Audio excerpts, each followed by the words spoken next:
Hello বন্ধুরা, welcome back to our new blogs. কেমন আছো তোমরা সবাই? তো সবাইকে আগে জানাই শুভ বিজয়া দশমীর অনেক অনেক প্রীতি, শুভেচ্ছা ও ভালোবাসা।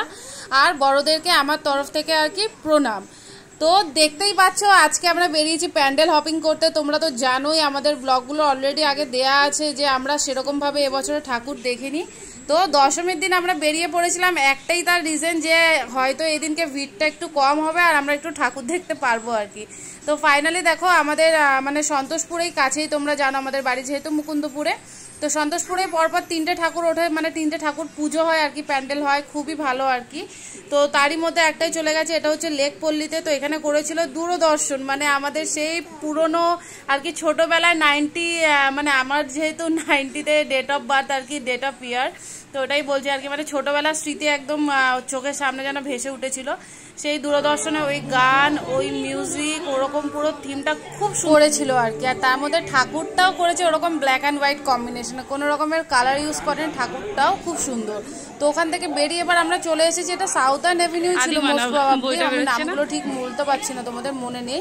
তো এখানে করেছিল আর কি মেয়েদের জীবনচক্রটা আর কি, মেয়েরা ছোট থেকে বড় হয়ে ওঠা, মেয়েরা যে ঘরের লক্ষ্মী সেটাই এখানে পুরো ফুটিয়ে তুলেছে মেয়েদের জীবনচক্রটা। এটাও প্রত্যেক বছরই ভালো হয় আর এবছরেও খুব ভালো করেছিল। এখানে তিনটে ঠাকুর যে পরপর পুজো হয় আর কি, তিনটেই ভালো হয়। তো এটা দেখছি, দেখো তোমাদের দেখানোর চেষ্টা করছি, মানে এত সুন্দর করেছিল মমিগুলো, মনে হচ্ছিল মনে হয় সত্যি করে কোনো মেয়ে হয়তো সাথে করেছে। এবার ফাইনালি চলে এসেছিলাম তিকুন পার্কে। তিকুন পার্কে এবার সেরকম একটা আমার ভালো লাগলো না। এবার দেখো যাচ্ছি 95 পল্লীতে। তো এটা হচ্ছে একদম তোমার যাদবপুর মোড় আর কি তোমার। তো সেখানে একটা প্যান্ডেল হয়েছিল রাস্তার পাশে, ওটাও বেশ খুব সুন্দর। আর দেখো আমরা 95 পল্লীতে এবার চলে এসেছি। এখানে যে আসলে কি প্যান্ডেলটা করেছে ঠিক আমি বুঝতে পারলাম না, আমার মাথার উপর দিয়ে গেল। যদি কেউ বুঝতে পারে আমাকে জানছে, কিন্তু ঠাকুরটা খুব সুন্দর করেছিল আর কি। তো এরপরে একটু এগিয়ে আসার পরে এই জায়গাটার নাম আমার মনে নেই, তোমাদের দাদা আর কি, যেহেতু দাদাদের পাড়া আর কি, ও ভালো চেনে আর কি। তো এখানেও বেশ দেখলাম প্যান্ডেলটা খুব সুন্দর, ঠাকুরটাও সুন্দর। এবার চলে এসেছিলাম বাবু বাগানে। এই হচ্ছে দশমীতে আমাদের দেখা, না না এরপরে আর একটা ঠাকুর দেখেছি আর কি, ভুলে যাচ্ছি।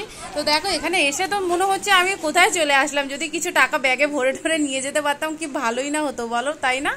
তো চারিদিকে মানে কয়েন ছড়াছড়ি আর কি। রিমো দেখে বলছে মা কয়েন কয়েন, আমি বলছি হ্যাঁ বাবা কয়েন।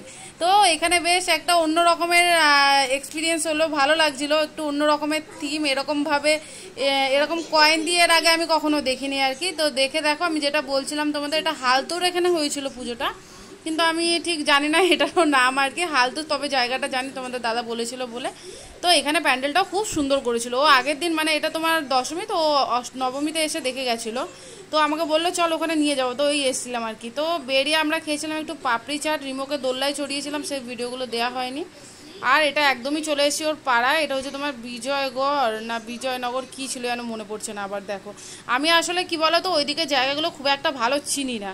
তো এখানে এই ঘাটটায় হয় তোমার হচ্ছে মায়ের বিসর্জন, প্রত্যেক বছর যেরকম কার্নিভাল হয় না, সেরকমই এখানে মানে ওই এলাকার, ওর আশেপাশের এলাকার যত ঠাকুর আছে সব ঠাকুর আর কি এই পুকুরটায় বিসর্জন হয়। এই সময়টা আমাদের সবার জন্য খুব দুঃখদায়ক, আমি বুঝতে পারছি আর কি। তো আমি জানি আমার সাথে সবাই রিলেট করতে পারবে, মানে সারাটা বছর আমরা অপেক্ষা করে থাকি এই 4টে দিন কবে আসবে, কবে মা আসবে আর কি। তো এই সময়টা সত্যি খুব খারাপ লাগে, বাট আবার আনন্দ হয় যে আবার মা আসবে, আবার মা আসবে।